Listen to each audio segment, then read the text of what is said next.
नमस्ते बच्चों। आज हम शुरू कर रहे हैं क्लास 6 की सिविक्स का एक नया और बहुत ही इम्पोर्टेंट चैप्टर पंचायती राज। बहुत ही इम्पोर्टेंट चैप्टर है पंचायती राज। यह चैप्टर 5 है।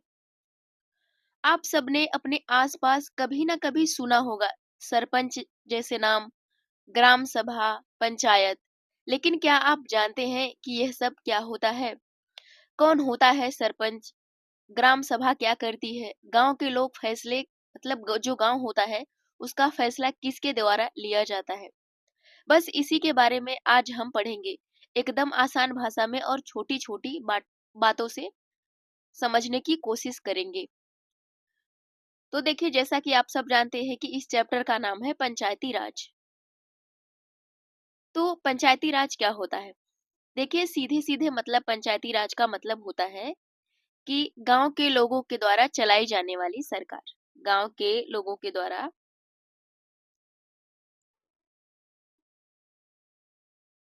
गांव के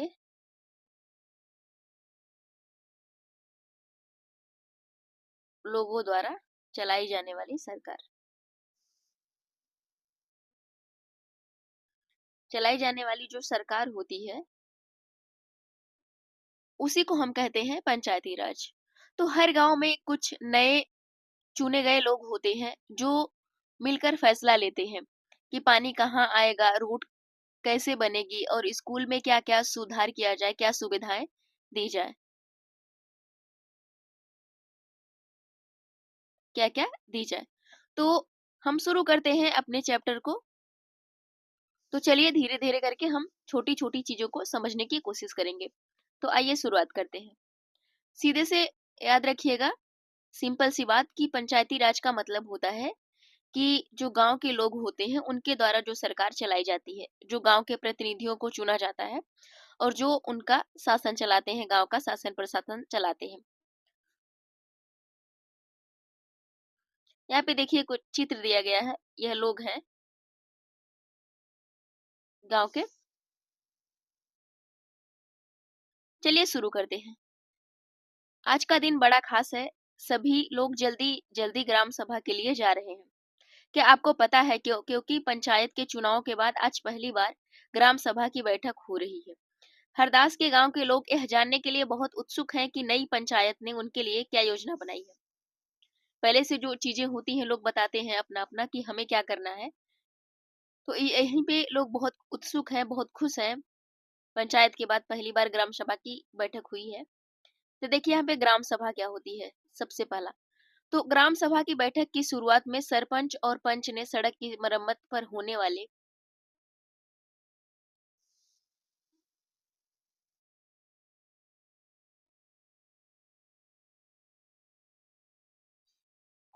खर्चे का ब्यौरा दिया। यहाँ सड़क गांव को मुख्य सड़क यह सड़क जो है गांव को मुख्य सड़क से जोड़ती है। इसके बाद पानी की कमी पर चर्चा होने लगी। गांव में रहने वाली तीजिया ने बोलना शुरू किया कि हरदास गांव में पानी की कमी की समस्या बहुत बढ़ गई है। हैंडपंपों का पानी जमीन में बहुत नीचे चला गया है। मुश्किल से हैंडपंप से थोड़ा बहुत पानी आता है। औरतों को 3 किलोमीटर दूर सुरु नदी से पानी लेने जाना पड़ता है। सुरु नदी से पानी लेने जाना पड़ता है। यहाँ पे ये जो तीजिया है वह यह समस्या बताई हरपाल को।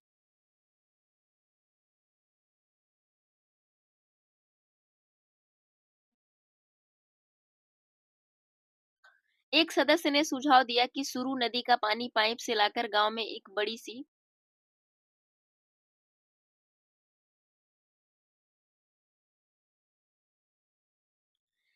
सी टंकी भर लेते हैं, उससे पानी की आपूर्ति हो जाएगी। लेकिन दूसरों को लगा कि यह बहुत ही महंगा पड़ सकता है। उन्होंने कहा कि इस साल के लिए हैंडपंप और गहरे कर लेते हैं और कुओं को साफ कर लेते हैं। तीजिया ने कहा कि इतने से तो काम नहीं चलेगा, हमें कुछ पक्की व्यवस्था करनी पड़ेगी, क्योंकि हर साल पानी का स्तर नीचे ही गिरता जा रहा है। जितना पानी जमीन में रिस जाता है उससे ज्यादा उपयोग करते हैं। ग्राम सभा के एक दूसरे सदस्य ने अनवर ने तब सबको बताया कि उसने महाराष्ट्र के एक गांव में पानी के संरक्षण के नए तरीके देखे हैं। वह उस गांव में अपने भाई से मिलने गया था। उसको नल संवर्धन विकास कार्यक्रम यानी वाटर सेट कहते हैं। उसने सुना था कि सरकार ने इसके लिए पैसे भी दिया है। उसके भाई के गांव में लोगों ने पेड़ लगाए थे, नालों पर चेक डैम यानी छोटे छोटे बांध बनाए गए थे एवं टंकियां बनाई गई थी। इस तरीके से कुछ कार्य किए गए थे। तो जब पंचायत हो रही थी सबने अपना अलग अलग सुझाव दिया। तो उसी में एक सदस्य था अनवर। उन्होंने बताया कि उसने सुना था कि पानी संरक्षण के एक नया तरीका जो कि महाराष्ट्र में था, उसका नाम था कि जल संवर्धन विकास कार्यक्रम वाटर सेट। तो वह सबको बताया।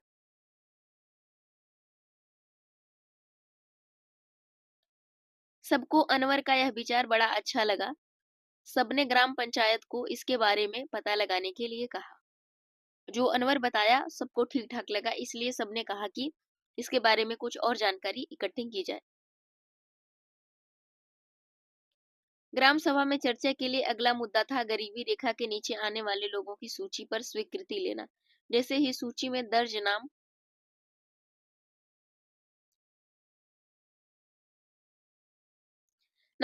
किए गए तो लोगों के बीच खुसर पुसर होने लगी। नटवर ने हाल ही में तो एक रंगीन टेलीविजन खरीदा है और उसके बेटे ने एक मोटरसाइकिल भी बेची है। वह गरीबी रेखा के नीचे कैसे हो सकता है? अक्सर आप सब ने यह बातें जरूर सुनी होगी। कुछ लोग गरीबी रेखा से ऊपर होते हैं, कुछ गरीबी रेखा से नीचे होते हैं। कई बार क्या होता है कि कुछ लोग गरीबी रेखा से नीचे नहीं होते हैं, तो उनको भी रखा जाता है। तो यहीं पे जो होती है कि धीरे-धीरे लोगों में खुसर-पुसर होती है, तो कुछ बातें बिगड़ जाती हैं। इस तरीके की बातें भी यहाँ हो रही हैं। तो देखिए कहीं न कहीं चीज़ें हर जगह ऐसी होती हैं। यह जो है किताबी भाषा भले है, लेकिन यह बिल्कुल जो हम लोग गाँव में जैसा देखते हैं, सेम वही बातें यहाँ पर कही गई हैं, जैसा कि होता है, सेम टू सेम। इसको अगर आप अपने गाँव से, अपने शहर से जोड़कर देखेंगे, तो आपको शायद बेहतर समझ में आएगा। तो चलिए देखते हैं। अपने आस-पास बैठे आदमी धीरे-धीरे से कहा। सूरजमल ने अपने आस-पास बैठे आदमी से धीरे से कहा। सरोज ने सुखीबाई से कहा कि बिरजू का नाम इस सूची से कैसे आ गया? उसके पास तो इतनी जमीन है। इस सूची में तो सिर्फ गरीब लोग होने चाहिए। ओम प्रकाश एक मजदूर है, उसके पास बिल्कुल जमीन नहीं है। वह मुश्किल से अपना गुजारा चला पाता है, पर वह उसका नाम इस सूची में नहीं है। ऐसा कई बार होता है।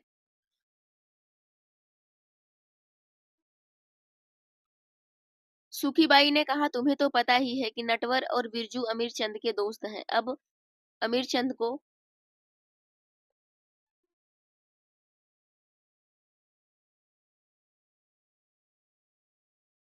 अमीरचंद को कौन बोल सकता है? अमीरचंद पहले गांव का जमींदार था, अब भी वह बहुत सारी जमीन का मालिक है, लेकिन हमें ओम प्रकाश का नाम तो सूची में डलवाना ही चाहिए। सरपंच ने देखा कि लोगों के बीच में खुसर-पुसर हो रही थी।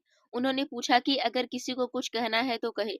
सरोज ने सूरजमल को उकसाते हुए कहने की कोशिश की कि वह नटवर और बिरजू के बारे में पूछे, लेकिन सूरजमल चुपचाप बैठा रहा। अमीरचंद ग्राम सभा में बैठा सब पर निगाह रखे हुए था। सरोज ने उठकर कहा कि ओम प्रकाश का नाम सूची में होना चाहिए। दूसरे लोगों ने भी माना कि ओम प्रकाश का परिवार बहुत गरीब है।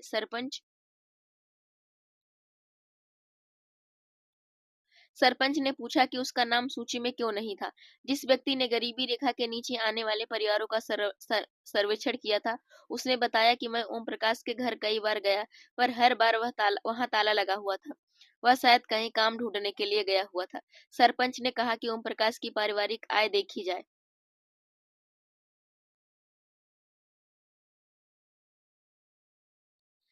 जाएगी और अगर वह सरकार द्वारा तय की गई राशि से कम है तो उसका नाम भी सूची में शामिल किया जाएगा। अगला है कि ग्राम पंचायत।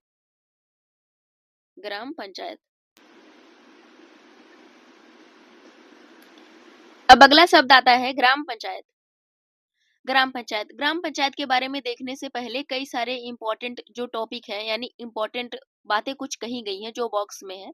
सबसे पहले हम उन सबको देख लेते हैं, फिर हम ग्राम पंचायत के टॉपिक पर आते हैं। तो देखते हैं सबसे पहले बॉक्स में क्या लिखा गया है। यहाँ पे देखिए सबसे पहले बॉक्स में लिखा गया इम्पोर्टेंट है, क्योंकि ग्राम सभा एक पंचायत के क्षेत्र में रहने वाले सभी वयस्क की सभा होती है। जो ग्राम सभा होती है, हो सकता है कि उनमें सिर्फ एक गांव हो या एक से ज्यादा, जैसा कि इस उदाहरण में दिया गया है।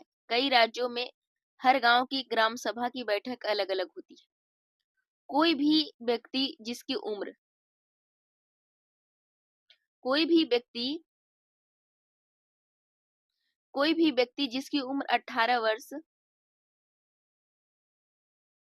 कोई भी व्यक्ति जिसकी उम्र 18 वर्ष या उससे ज्यादा हो जिसे वोट देने का अधिकार प्राप्त है और जिसका नाम गांव की मतदाता सूची में हो, वह ग्राम सभा का सदस्य हो सकता है।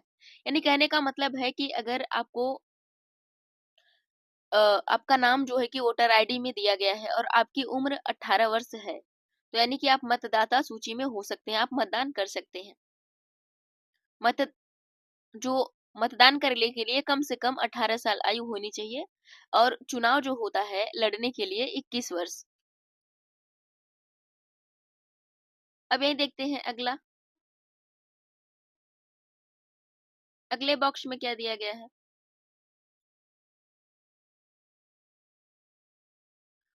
कि एक ग्राम पंचायत कई वार्डों यानी छोटे-छोटे क्षेत्रों में बटी हुई है। प्रत्येक वार्ड अपना एक प्रतिनिधि चुनता है जो वार्ड पंच के नाम से जाना जाता है। इसके साथ ही पंचायत क्षेत्र के लोग मिलकर सरपंच को चुनते हैं जो पंचायत का मुखिया होता है। वार्ड सरपंच और स- वार्ड पंच और सरपंच मिलकर ग्राम पंचायत का गठन करते हैं 5 साल के लिए। और देखिए कि ग्राम पंचायत एक सचिव होता है जो ग्राम सभा का भी सचिव होता है। सचिव का चुनाव नहीं होता है, उसकी सरकार द्वारा नियुक्ति की जाती है। सचिव का काम है ग्राम सभा एवं ग्राम पंचायत की बैठक बुलाना, जो भी चर्चा एवं निर्णय होते हैं उसका रिकॉर्ड रखना। जैसा कि पंचायत मूवी आप सबने जो वेब सीरीज है उसको देखी होगी। अगर आप सब नहीं देखे हैं तो देख सकते हैं, ठीक ठाक है। फैमिली फैमिलियर है थोड़ी सी।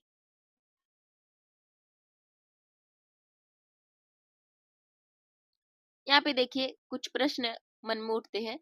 ग्राम सभा क्या होती है और यहाँ ग्राम सभा की बैठक अब तक कौन सी समस्याओं पर चर्चा हो चुकी है, उनके किस तरह के हल सुझाए गए हैं।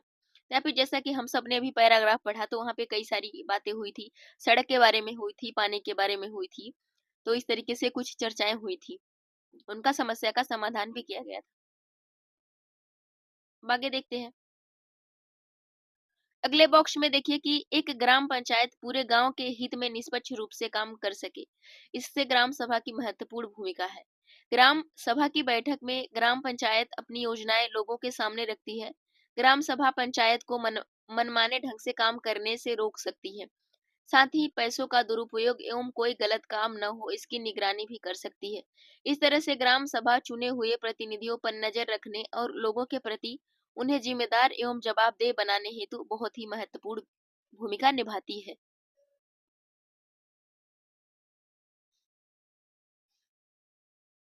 अब देखते हैं ग्राम पंचायत, जहां से हम सबको देखना था। ग्राम पंचायत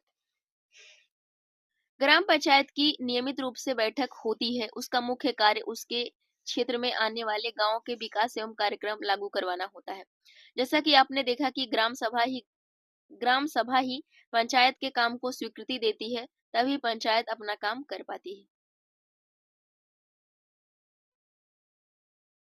यहाँ पे देखिए एक आपको इमेज दिख रही होगी आपके बुक में। यहाँ पे देखिए ये महाराष्ट्र के 2 सरपंच हैं जिन्हें 2005 में अपनी पंचायत में उल्लेखनीय काम करने के लिए निर्मल ग्राम पुरस्कार से सम्मानित किया गया था। इन्होंने अपने ग्राम पंचायत में अच्छा काम किया था, इसीलिए जो है कि इनको सम्मानित किया गया था निर्मल ग्राम पुरस्कार से। अब देखते हैं आगे जो ग्राम पंचायत का काम क्या होता है, यानी ग्राम ग्राम पंचायत क्या काम करती है। अब यहाँ आप ध्यान से समझने की कोशिश कीजिएगा, ध्यान से सुनिएगा कि आखिर ग्राम पंचायत का क्या काम होता है, ग्राम पंचायत किस तरीके से कार्य करती है।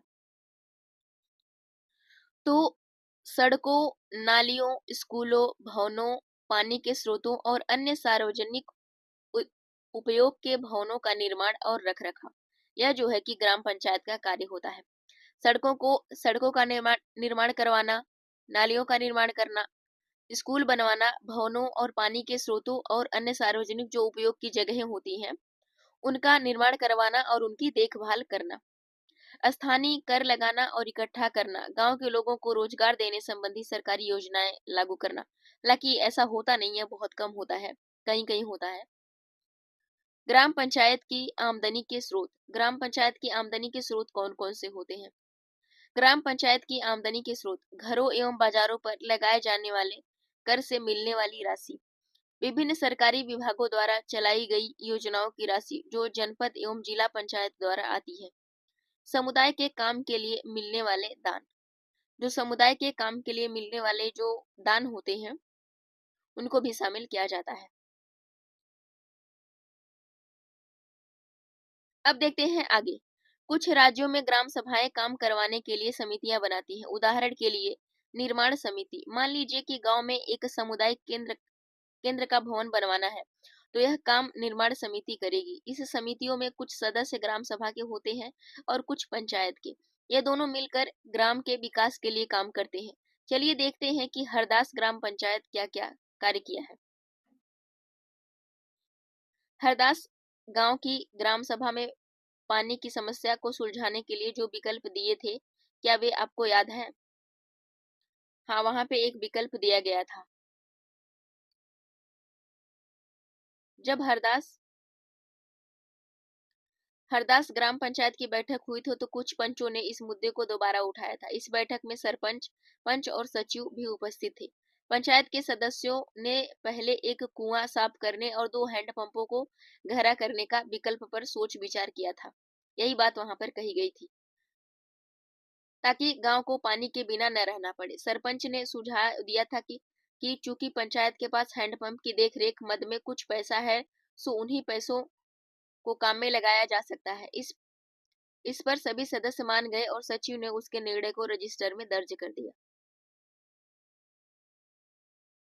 उसके बाद सभी सदस्य मिलकर समस्या का अस्थायी हल निकालने पर विचार करने लगे। उसको पता था कि अगली बैठक में ग्राम सभा के सदस्य फिर से प्रश्न पूछेंगे। कुछ पंचों ने शंका जाहिर करते हुए पूछा कि क्या जल संरक्षण से पानी स्तर में कोई विशेष फर्क पड़ेगा।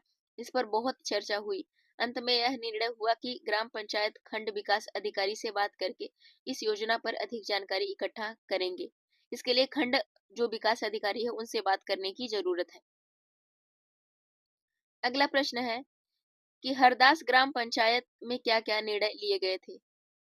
अभी इसके पहले कई सारी बातें हुई थी, तो इसको आप ध्यान में रखिएगा। क्या आपको लगता है ये निर्णय लेने जरूरी थे? हाँ, जरूरी थे। ऊपर दिए गए जो विवरण है, प्रश्न बनाइए जो अगली ग्राम सभा बैठक में लोगों को पंचायत पूछ सकते हैं। यहाँ पे कई सारी बातें हैं, जैसे स्कूल के बारे में पूछा जा सकता है, और क्या कहते हैं कि अगर कोई नहर नाली है उसके बारे में पूछा जा सकता है।